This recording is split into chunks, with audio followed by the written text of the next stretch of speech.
Hello world, welcome to my channel. I'm Bound to Be Coding. In this series of quick tutorials, I show you a feature of my game and then tell you how it's made. Today's feature, a 2D Tilemap line of sight system. Let's get started. A 2D Tilemap line of sight system, something I've wanted to add to my game for a while, and I'm finally have it implemented. I want to share it with you today. And maybe this is something that you could implement in your game. It's very lightweight, it's very fast and performant. There's many ways to do this. I chose a tile masking solution that I'm going to share with you today. I am using Godot 4.4 RC3 as of this recording. This line of sight system accommodates facing direction, tile altitude. So if you have an altitude system like I recently implemented in my game, then it'll account for the height or the altitude of the tile and block tiles that are higher than the character.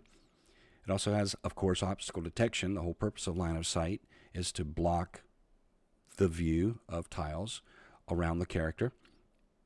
And it also has a distance limiting feature.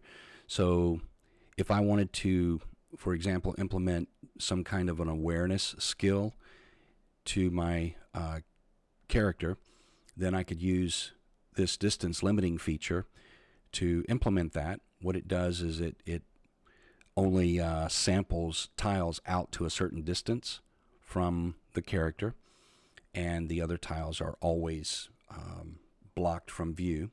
And so there's an implementation of distance limiting. There's also a camera zoom feature where we accommodate for the camera zoom just to optimize it. So if you zoom way in, you're going to sample less, the system's going to sample less tiles. We zoom way out, it's going to sample more tiles based on the camera zoom and the viewport and the tiles that are present in the viewport based on that zoom.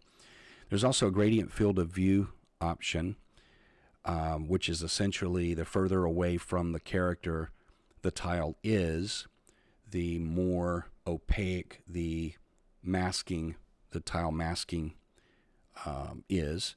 So tiles that are further out, you can't see them quite as good as you can tiles that are close up.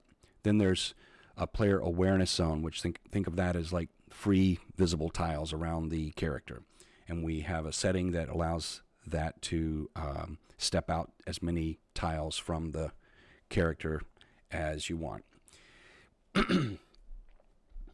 Okay. What does this system require? It requires no shaders, no ray casting, no light sources, and no shadows. So we're not dealing with these systems, these subsystems, shaders and ray casting. This is simply a tile masking solution that involves code. And so we're just analyzing code. We're analyzing tile maps, dictionaries that have all of the information we need to determine if a particular tile is visible to the player or not. So we're not stepping into any shaders or ray casting or anything like that with this system. The technique I'm using is to create a brand new tile map layer for the game with the z-index set higher than all the other layers. And the purpose of this layer is strictly to block tile view. It's to mask the tiles so that you can't see the tiles under this tile map layer.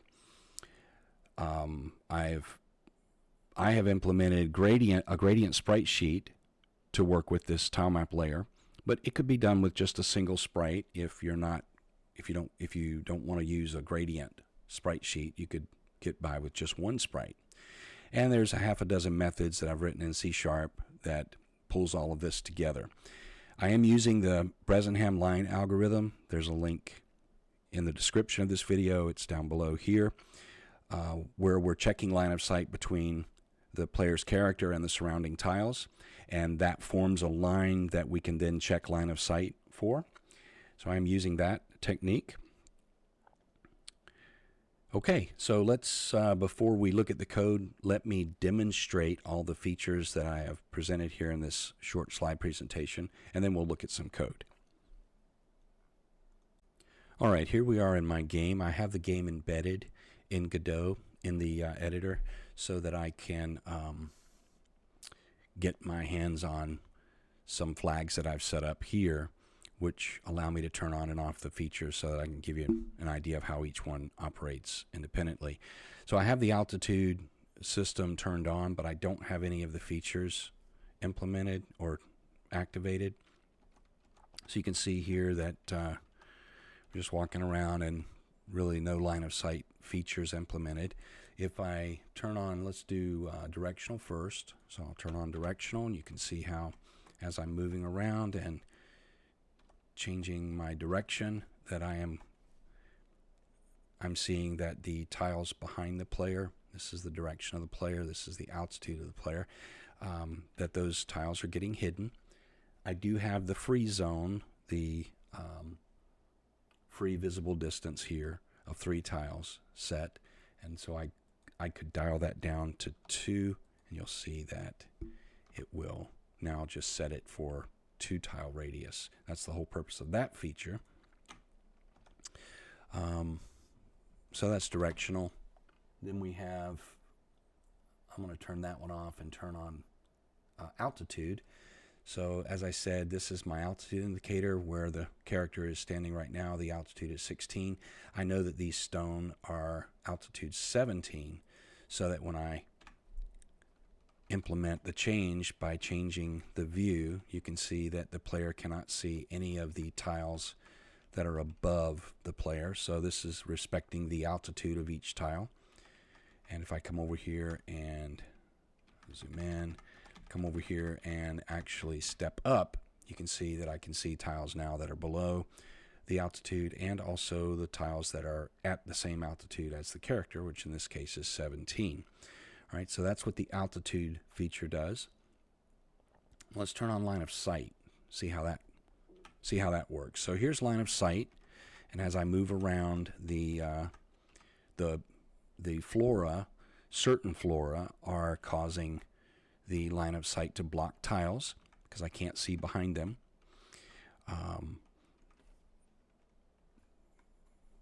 Some of these, like for example pine trees, I have it set up in my JSON definition for pine tree that the pine tree does not block field of view, and so I can set any of these flora to respect field of view or to block field of view, or not. And in this case I just decided, since the foliage is way up here at the top, doesn't really block the player's view. But walking over here to this bush does block the player's view, and so that's how the line of sight works.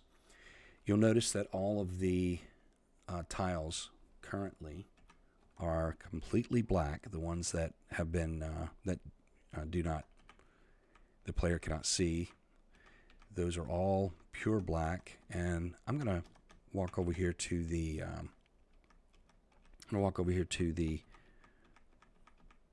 stone, and I'm going to turn on my altitude check, so they're all blackened out.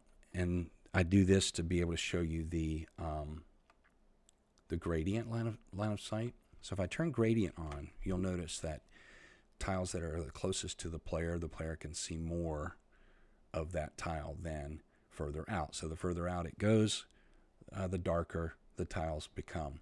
So that's the gradient effect, and I'll show you when we take a look at the layer. I'll show you the sprite sheet that I used for that. Okay, so the other thing that I want to show you is the view distance. So this is where I mentioned that I might implement this for an awareness skill, so that players that have a higher awareness can see further out. And this is where we can adjust that. So right now it's set to 52, which when I zoom all the way out, 52 is pretty much edge to edge on what the player can see. And so you will see that we have pretty much almost 52. But you can see how that everything is getting respected. And I'm even going to turn on the directional now so that we can see. So here we are. We've got our directional, we've got line of sight, we've got altitude. We've got our buffer zone around the character. All of those are working together. And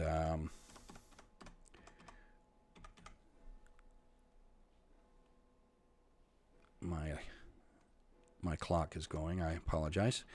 So now let's set up this view distance. So I'm gonna dial this down 52. Let's dial it down to 25. So what you can see here now is that we have a radius around the player of 25 tiles, where the field of view is implemented. So if I dial it back out to 52, you can see that it goes all the way out. Okay, so that's basically each one of the features for this. The next thing I want to touch on is the performance of this. I added some metrics here in the bottom right so that you could see just how fast the system is. So when I zoom in, it does update the field of view when I zoom out. And so zooming in, you can see that we are sampling 55 directional calculations and 103 altitude and 213 line of sight. And as I move around, you can see that we're refreshing at about 37 milliseconds. Now I'm going to zoom out. Those numbers are going to grow because we have more tiles in the viewport. Okay, so there we are. And you can see that each refresh, I'm now at about 40 milliseconds. Now when I get up here on this stone, there's not many obstacles, so there's a whole lot more sampling going on here. And so you can see, just looking at the numbers, we're sampling 4,900 directional and 49, almost 5,000 altitude and 70,000 line of sight calculations. Okay, now if I open up the player and just let the player run at full throttle, I want you to notice the numbers and how fast this is.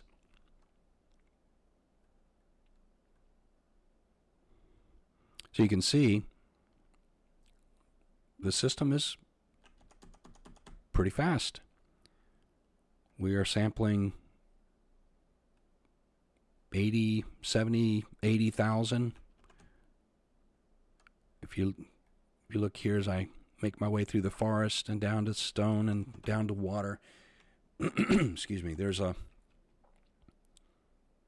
lot of sampling going on and line of sight calculations are being made, and it's pretty performant. I mean, I'm happy with that number. If I can keep this under 50 milliseconds, I would be really happy. So you can see how performant this is. Okay. All right. So before we jump into code, I want to show you what we've done in the Godot editor to set up the nodes that we need for this. So I'm going to stop, and we're going to take a look at this field of view.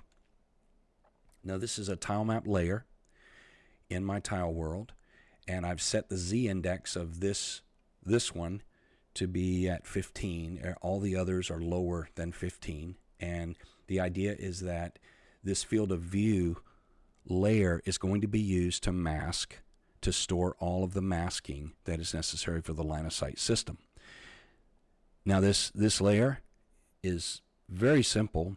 It's just a layer with this sprite sheet with the z-index set. I haven't changed anything other than just making sure that the tile size is my tile size, 64 by 64. Otherwise, there's really nothing else to this. I do have this shadows sprite sheet that I brought in, and all this is just transparency applied to each one of these. There's no transparency on this fifth sprite. A little bit more, a little bit more, a little bit more, a little bit more. I think if I remember right, this one has no transparency, and it scales all the way down to 50% transparency for this guy, if I remember right. So that's basically the way I implemented it. But you could get away with just a single tile, or excuse me, single sprite, and use that. And just, if you don't want the gradient, you could just use one sprite. The tile set, very, very important when you're looking at the code to remember, because this happens automatically. If I drag another sprite on here, then the ID for that second one's going to be 1. If I remove this guy, it's going to be, and I add another one, it's not going to be 0, it's going to be 2. So you got to make sure that your tile set ID is set accordingly. You need to know that. And you also need to know each individual sprite position. 0, 0, 0, or 1, 0, 2, 0, 3, 0, and 4, 0, like that. And also use texture padding. Always leave that on. Always, always, always. Don't turn that off. I had an issue a while back where I was having some issues with my sprites being jittery. Oh my goodness. It's amazing what that little checkbox does. It gets rid of that jitteriness. Jitteriness. That's not even a word, is it? It gets rid of that jitter so that it's nice and smooth. Okay, so that's all I've done as far as my scene goes. I've added a view, tilemap layer, called it field of view, and my world script is going to be used to control how we populate that. All right, let's jump into some code. All right, here we are in code, and I want to take you through the methods that are responsible for what you saw in the demonstration. Everything really starts with generating the field of view. So anytime the character changes direction or position in the region, this method's going to get called. Also, when the player goes from one region to the next, of course, this will get called as well to generate the field of view. And if the field of view is turned off, I don't do anything. All right, I'm going to touch on some of the methods that are here and take you to the code so that you could see it. I'm not going to do a line-by-line explanation. This would be, different in your code if you are working on wanting to implement this. But I will show you my code so that you can key it in yourself and take a look at it. I got some flack one time from a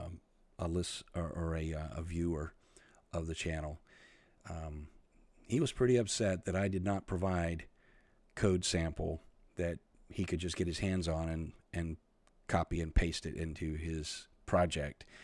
I don't do that. I may never change my mind on this, and the simple reason that I don't is because I'm showing you my code, and by keying in that code, you retain it better in your brain. At least I do. Actions allow us to retain things, and if I just gave you this code and you pasted it in your game and you just ran with it, then you're not really learning anything. And the purpose of this channel is to A, promote my game, B, promote Godot. It's a fabulous game engine. But C, also just teach and instruct. And the best way to learn is hands-on, to do it yourself. So if that makes you mad, I'm sorry. But I am showing you my code. And you're welcome to use it, okay? But if you use it, you're going to have to key it in. All right, let me just move on down here. So I'm getting my player position, direction, and altitude. The first method we get to here in this, so generate field of view gets called, and then what we're going to do is we're going to reset the field of view. So I'm going to jump down to reset field of view, and I'll tell you what this does. So what this does is it takes that tilemap layer and it flood fills it with basically the darkest of the sprites on the sprite sheet, or if I'm using the gradient line of sight, it will then determine distance based on the distance to the player for the tile, and then generate the appropriate sprite on that gradient sprite sheet. So that's basically what this does. So the idea is that, and I could have taken two approaches to this. I could have started with no cells and fill in the ones that the player cannot see, or I could start with all the cells blocked and delete the ones that the player can see. And that's the way I ended up doing this. So very beginning, I just kind of flood it. That picks up that resets the tilemap layer, and then I just fill it back. All right. Then I loop through my region, and I'll say right away that my two loops are, I'm looping through the entire region. I could probably optimize this and only loop through the view based on the zoom. So I could do that, and I may go back and do that. But for now, the performance is so good. For the time being, I'm happy just leaving it, looping through everything. It's very, very fast. If the tile is not in view, it just continues. So this check here is really, really fast, and I'm actually very surprised at how fast it is. But we reset, then we're going to loop through, and the region, the tilemap world that we're in, and we're going to check if the tile is in view or not. So let me jump down to tile is in view. Now this method is just math. It's just math, and it is so fast. The other day I was trying to optimize this whole system. I wanted it as fast as possible, and like I said, I may change those loops to only deal with the tiles that are in view. But what this method does, essentially, it just it takes in the player's position and a target tile, and it mathematically calculates if that tile could be showing in the viewport based on the camera's zoom. And that's what this does. I really wish that there was a method in C# in Godot 4. This is Godot 4.4, RC3. I really wish there was a method that would do what this method does. But as far as I know, there is not a method that does this. So I had to end up writing my own method to see if the tile that I'm looking at, the tile that I'm evaluating, is this tile in the viewport and visible. And this code does it. So if you've ever run into that issue, here's your code, and this will account for your camera. This will account for your tiles, your size of your tiles. I'm just letting you see the whole method so you can pause the video and write it out code it out. But that's what this does. This basically just determines if the tile is in view. And I was trying to optimize, and I thought, I'm calling this for every single tile. What if I were to just build a list of tiles that are in the view and iterate over that list of tiles and do it that way? And or what if I just had a method that gave me the list of tiles in the view and then evaluate those? And what I found out was that when I did that, creating the list and iterating over it, it was 100 times slower than doing these math calculations. So computers are very good at math, but when you start adding iteration in your code, i.e. looping through, creating lists and looping through, that's where the process starts to bog down. So I ended up just leaving the calculations. It's, as you saw in the demonstration, very fast. Okay, so that's my tile is in view. So if the tile is not in view, so not tile is in view, then we're going to continue. We're just going to keep going. And then the next thing we have here is the is visible to player. Now here's where all of the tile visibility rules are being evaluated.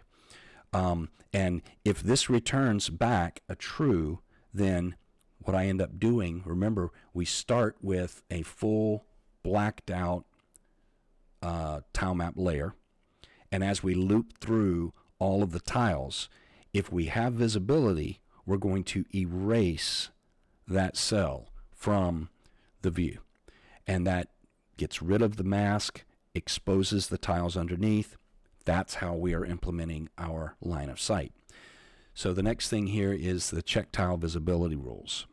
So we pass in some information, and we have this method here, which basically implements our rules. So I have, if the target position is the player position, I'm going to return a true. The player can always see the tile they're standing on. If we're enforcing altitude, then we're going to do an altitude check. Here's the numbers that you saw, the variables that are calculating how many times these are processed. I do store all of my tiles in tile dictionaries. I highly recommend doing that. So this says this here is a database, but really it's a singleton. And in that singleton, I have all of my dictionaries that I have in my game are in this, what I call database. And it is a database. It's just a database of dictionaries. And I'm using it as such. But I store everything in dictionaries. Do not be afraid to use dictionaries. They are, especially, now I'm not using Godot's dictionary system. I'm using C#. And this is .NET Core 8, very fast. And these dictionaries, they can handle anything you throw at it. Okay, some of these dictionaries have hundreds of thousands of entries, and they are still millisecond fast. I mean, very fast. Can't say enough for that. Use dictionaries. They are your friend. They will save you a lot of headache. They're faster than JSON files for storing your tile data. If you have really, really large data sets, use dictionaries. If you want to persist that data, use JSON and store that dictionary data in a JSON file, and you can load and save that way. So there's a little rabbit chase there on dictionaries. Very, very fast and performant. Okay, anyway, back to this. So if we're enforcing our altitude here, and I'm basically just checking in my Tilemap dictionary, I'm getting my target tile, and the fifth integer value in the value of that dictionary is the player's altitude. The tile's altitude. And if that altitude is greater than the player's altitude, then we're going to return a false from check tile visibility, and we're going to say, hey, player can't see that. All right. The next one is set free visibilities. This is the area around the player. So I have a method that calculates the proximity, and that's this guy right here. Tile is in proximity to player. So let's jump to that. Super, super simple.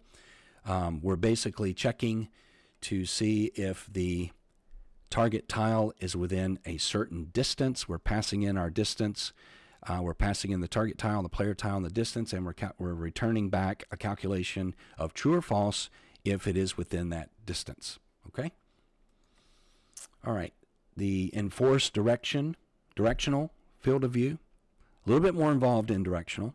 So we have if not, player is facing tile, and we pass in the information. Let's jump to that method a little bit more. What this does is this determines if a tile is within the player's viewable angle based on facing direction. Now I am storing the direction of the player, so every time the player moves, I store in a dictionary, I store the player's direction, and so I'm bringing in the target tile and the player's tile, the position, and the facing direction. And then I'm not going to get into the math of it. If you want to change the angle, you can change the angle right here. 180 is what I have it set to. And these are pretty self-explanatory. I'm not going to get into the math because, quite frankly, some of it I do not understand, and I don't care to understand it. I'm able to get what I need from this, and yes, I Googled it, so I'm not ashamed to say it. Anyway, this determines the player's facing tile, this method here, okay? So you take a look at that, you can implement that, and that will give you whether or not your player is facing a tile or not. I'm sure there's lots of uses for that in your game, right? All right, so let me jump back. So if we're enforcing directional field of view, then we're going to call that method, and if we are not facing that tile, we're going to return a false. Okay, So the next one is enforcing line of sight. This is the most complex of all of the checks. And I don't know if you noticed or not, but the easier checks are up here at the top.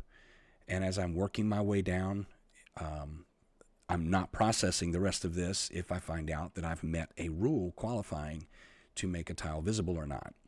So they are gradually getting more complex. That helps with the performance. If I were to put line of sight way up here at the top, then the numbers would not be what they are because I'm running that guy for everything. So that's how I've laid it all out in order of complexity.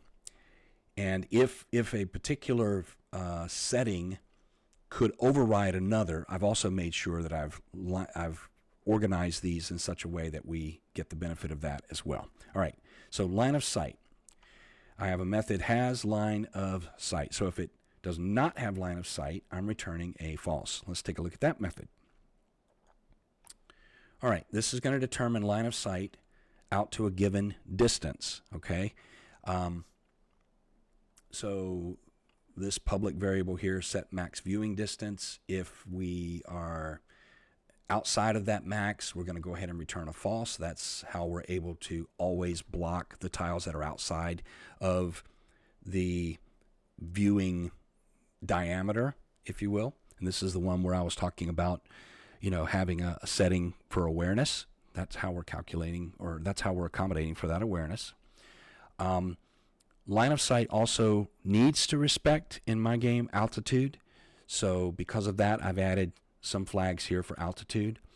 And I've also, since line of sight involves checking the whether or not the foliage is blocking line of sight, I have some flags in here for that. But essentially what we're doing is we're getting a list of tiles from this method here, get tile line list, all right? And then we're going to loop through the list that's returned, and we're going to make a determination whether or not we have line of sight on that specific tile, okay? Let's just jump into the get tile line list. And what this does is this returns, using the Bresenham Line algorithm, this returns a line of tiles out in all directions. The particular direction determines, the line that we're getting back. So we're going to do that. We're going to run this, and we're going to generate that line, identifying a list of tiles that we need to look at to determine if line of sight is good or not. And this here is the implementation of that Bresenham Line algorithm in C#. Okay? So I really haven't made any changes to it other than I am checking distance here. So I am limiting it by distance that we're passing in. And again, that distance goes back to the diameter of the radius of the tiles that I want to evaluate. Okay. Other than that, though, this is pretty much an out-of-the-box C# implementation of the Bresenham algorithm. Okay. So once I get back my list, I'm going to loop through that list, and here's where I'm implementing all my rules. Okay. So right now, I haven't implemented my structures yet. Structures, of course, log cabins and lean-tos and things like that will block line of sight. I don't have them in yet, so I don't need to worry about it. But when I do, I'll come right back here to this method, and I will add in some code to check the dictionary for the structures, the structure dictionary, to see if we have a blocking object or a blocking obstacle. Okay? So we're keeping our check on the line of sight checks. And these are my rules. Your rules, of course, would be different. But if I'm enforcing altitude field of view and my altitude is greater than the player altitude, then I'm going to set a flag altitude hit. So I've hit a tile that is to be blocked. Okay? Otherwise, I'm checking for the in my engine, my Flora engine, I have two types, basically two classes that deal with Flora. One is a very lightweight shell object, and that's this guy here, my Flora shell dictionary.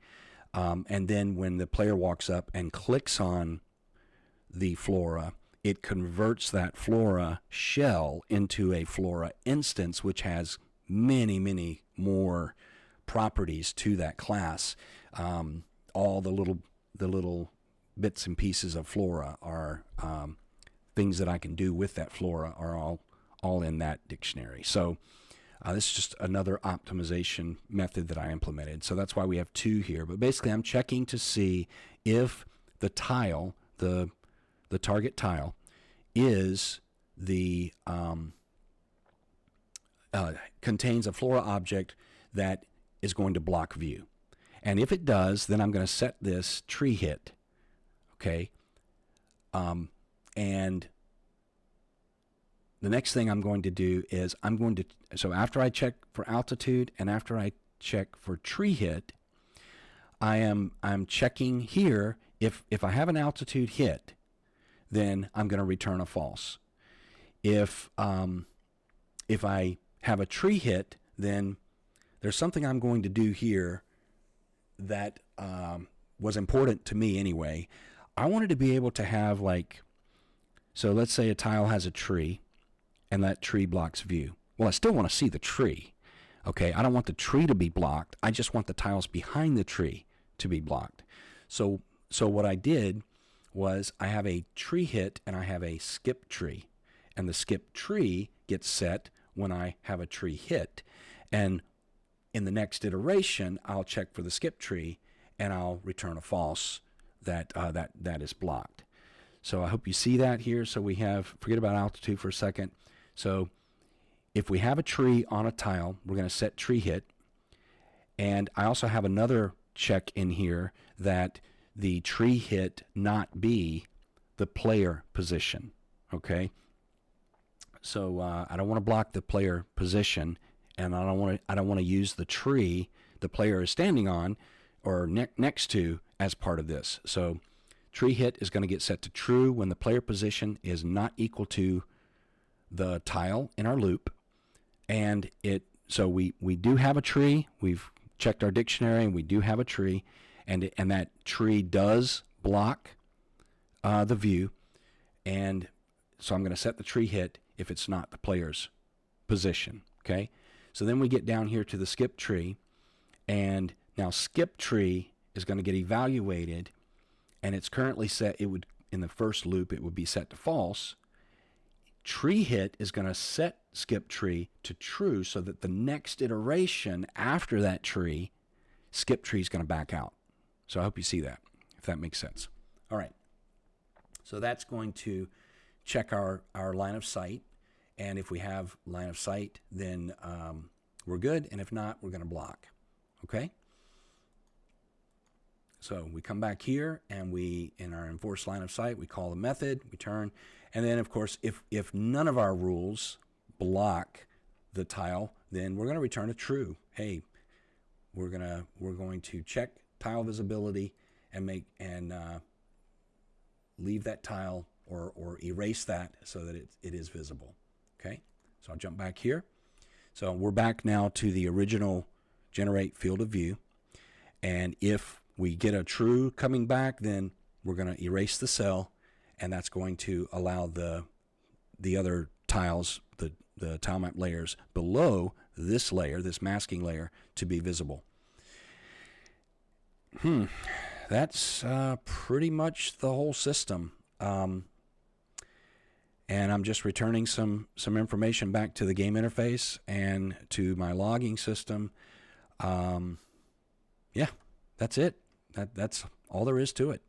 So you notice I didn't use any ray tracing. I'm not looking at lighting. I'm not looking at shadows. I'm just using a tilemap layer to show or hide tiles below that layer and using that as my field of view.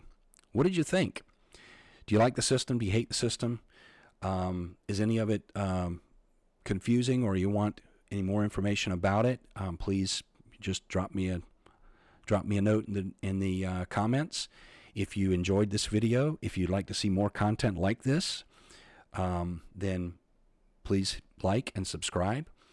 Otherwise, I really appreciate your time. Thank you for going through this with me, and I hope it'll be of benefit to you. Until next time, I'm bound to be coding.